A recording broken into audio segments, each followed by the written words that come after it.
This thing is a piece of absolute garbage.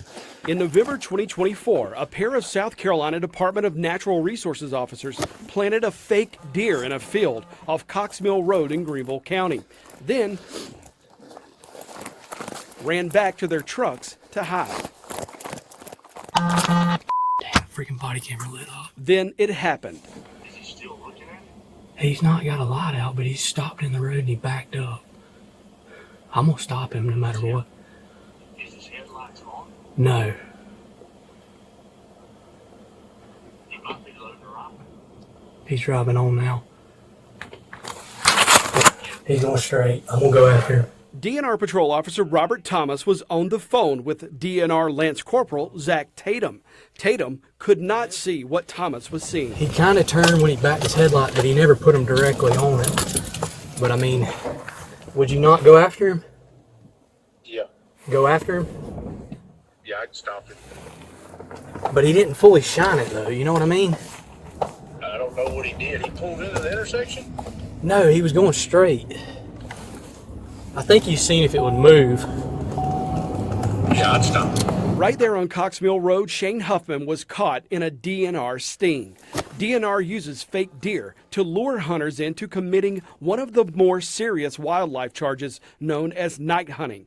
They stage decoys in fields, often on the side of the road, then wait for someone to shine a light on it.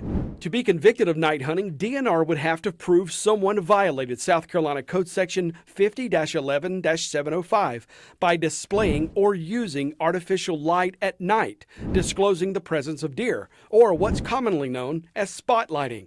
The law also requires DNR prove the person had possession of or with immediate access to a rifle or shotgun with ammo big enough to kill large game. He kind of turned when he backed his headlight, but he never put him directly on it. But he didn't fully shine it though, you know what I mean? Although the officers knew Huffman didn't shine anything at that deer, Officer Thomas went after him anyway. You just put your hands out the window where I can see them. Where y'all coming from? Nate's Pizza.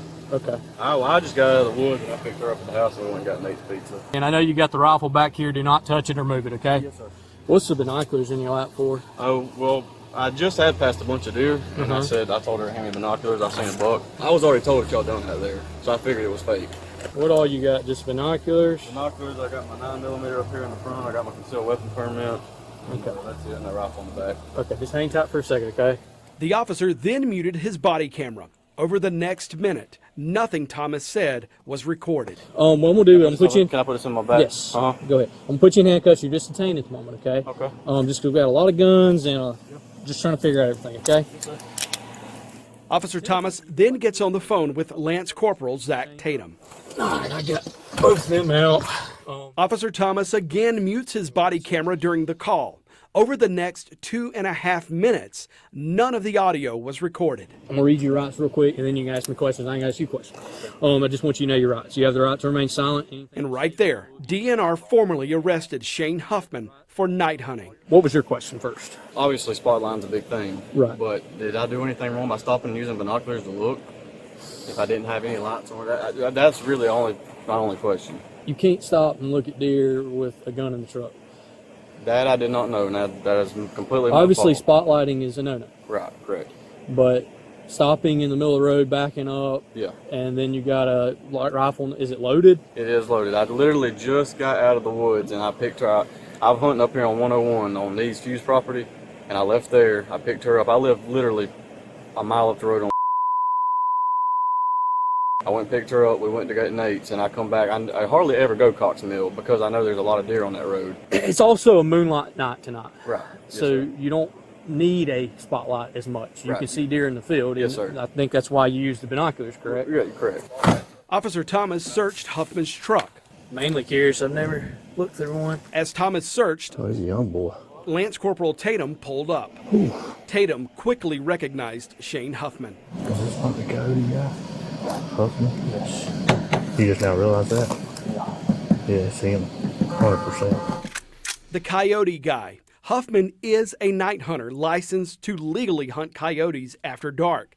He also maintains a Facebook page, Palmetto Predator Pros, highlighting his eradication of the invasive four-legged deer-killing predator. I see you, man. I'm still hot, but that's fine. I am too. Hold on. Wait. Yes. Well, I know it was. Thomas muted his camera. What's his? Tatum thought he muted his own camera too. Where's your I text you from my personal phone to your personal phone. I don't know right now. I text you his picture. Remember I said he killed a big deer the other day, a monster deer. Is this a thermal? Yes, I have thermal handheld, yes, sir. Thermal was back, not in his scope. Oh, he's toast. He's got a thermal and he's got a night vision. He's trying to act like it's not a night vision scope. It's a day-night scope. That's what he's calling it. That thermal optic was put away in a bag on the back seat of the truck behind Shane Huffman's driver's seat, along with all of his other coyote night hunting gear. Huffman's attorney pointed out a thermal does not emit light and isn't an artificial light source as defined in the night hunting statute. Huffman and his girlfriend continued to wait while the officers worked to build their career case inside that DNR patrol truck. Meanwhile, Tatum's body camera continued to record everything. Would you tow the truck? So he just bought that truck, and it'd be nice to put that sucker on her rollback, but that's up to you. She can get a ride. This is What's obviously. his last name? Huffman? This is like a once in a career. Yeah, this is stop. great, dude. This is absolutely great. We obtained more than 3 hours of body camera recordings from Huffman's arrest and DNR's seizure of his truck, guns, and hunting equipment. A lot of the time that night was spent with Shane trying to understand why he was going to jail for night hunting when he never shined a light. When you say night hunting, what do you mean before I just stopped and looked through binoculars? It's that and a combination of having the loaded rifle. You also have the capability to know that's not a decoy out in the field with the thermal. Well, that's on me because I had no idea. I would have never stopped. I literally, I turned on Cox Mill Road. And nowadays, you don't have to shine to night hunt because of night vision and You're thermal. Right. Yeah, I get that So completely. you don't have to shine, but stopping, backing up, looking at deer, having loaded guns, Yeah, you get what I'm saying? That's on me because I had real honest God, had no idea. 48 minutes after pulling him over, You ever been in any kind of trouble? Never been in any kind of trouble at all. Officer Robert Thomas hauled Shane Huffman to the county jail. Huffman spent 36 minutes handcuffed alongside Thomas. He continued to ask questions, worrying whether he'd lose his right to hunt and still not understanding exactly what he did that constituted night hunting. I'm not blaming you. I'm not mad. I did what I did, but I'm honest as I could be, and that's probably my fault. Maybe I didn't look into the rules any better, but I always knew spotlighting was a no-no for sure. But I would never guess in my time, which I did have the loaded gun, and I didn't think nothing about it. On November 15th, 2024, for the first time in his life, Shane Huffman was fingerprinted, searched, and spent the night in a jail cell with a group of other men charged with who knows what. What did Shane Huffman do wrong that night? Nothing. I said, I'm sorry, I had no idea that was illegal. I knew that you couldn't spotlight, and I knew that. I saw an arrest of a good guy with no probable cause, a detention on the side of the road where they continued to misrepresent the law, kind of bully my client. And then I saw him, the worst of all, seize his truck. Columbia attorney Lori Murray fought DNR in Huffman's criminal prosecution. Really, my job was to call them and say, I just need you to watch the video. Just watch the video and then call me back. I don't even really have to do a whole lot of arguing here. You'll see what I see. And they did. Murray says it wasn't the DNR who listened to her. She says DNR wanted Huffman prosecuted to the fullest. It was a Greenville County prosecutor who looked at DNR's case file and decided Shane Huffman didn't do anything wrong. And he comes back to me and says, they won't drop the charges. Well, you at that point have been educated by a prosecutor with a legal degree that your case has no merit, that you need to dismiss the charges, and DNR still wouldn't consent to dropping the charges. I think it was maybe a week later where he knew that he had to drop the charges because he couldn't prove the case, regardless of whether DNR consented. Why would DNR be so hell-bent on going forward? Even after, as you say, an educated prosecutor said, we've got nothing here. Pride.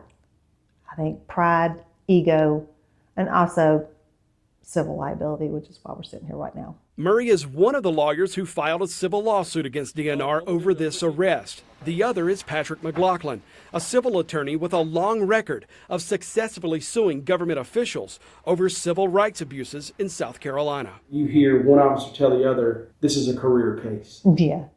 Yeah, it's a career case, all right. It's just not the kind of career-making case that he thought it was going to be.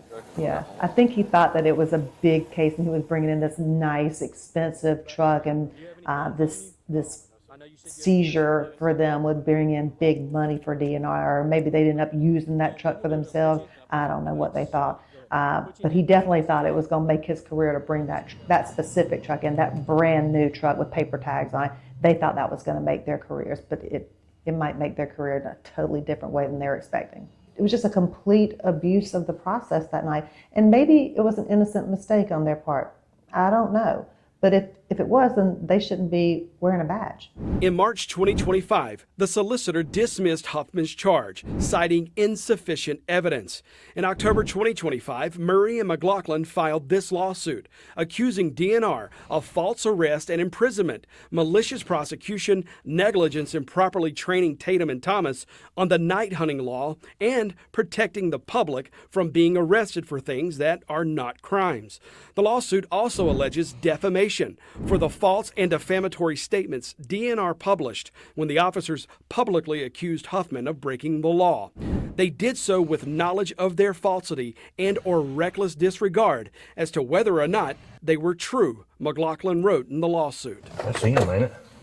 I'm still hot, but that's fine. I am too. Hold on. Wait. Yeah, are you hot? No, silenced. Murray is also suspicious of those muted body camera conversations. Beep, beep, are you hot? Beep, turning it on and off left and right. Forget the fact that it's against their own policy to do that. It just looks bad. What are you saying that you don't want anybody else to hear? What are you acknowledging does not need to go on the body cam? Because this is in the middle of a conversation about Shane Huffman. This is in the middle of a conversation about his arrest. And the fact that you would even say, are you hot, just to get him to turn it off, acknowledges that they knew they were about to say something that nobody else should hear. Without these body cams, would this be a different outcome? Without the body cams, we wouldn't have that conversation. It would have been Shane's word against theirs. Generally, a jury of 12 is going to believe law enforcement over the everyday citizen. Thank y'all so much. We can get started. I asked DNR Director Tim Mulliken for an interview along with officers Zach Tatum and Robert Thomas. No one would agree to an interview. I spoke with Susan Porter, DNR's general counsel, by phone. She told me it's DNR's practice to not talk about a pending lawsuit. But I reminded her our questions were about the dismissed criminal prosecution of Shane Huffman. There's absolutely nothing wrong with what he did. Wrong place, wrong time, but only because there were the wrong officers there. This one, I think DNR will remember for a while once we're done. Although DNR General Counsel Susan Porter told me she doesn't comment on pending litigation, she did have a lot to say. She told me the prosecutor here was wrong, that DNR Officer Thomas had plenty of probable cause to stop and arrest Shane Huffman. There was probable cause all day long and twice on Sunday, she told me. Come to court and you'll see it. DNR filed an answer to the lawsuit denying the allegations. I also asked Porter whether either of these officers violated DNR's body camera policy. She told me no, because DNR did not have a policy in place when this all happened. DNR confirmed there is no documented disciplinary action in these officers' files related to this arrest as of this report. Susan Porter also criticized me and other journalists for not following up and following through on stories like this. But I assured her the follow-up is one of our specialties.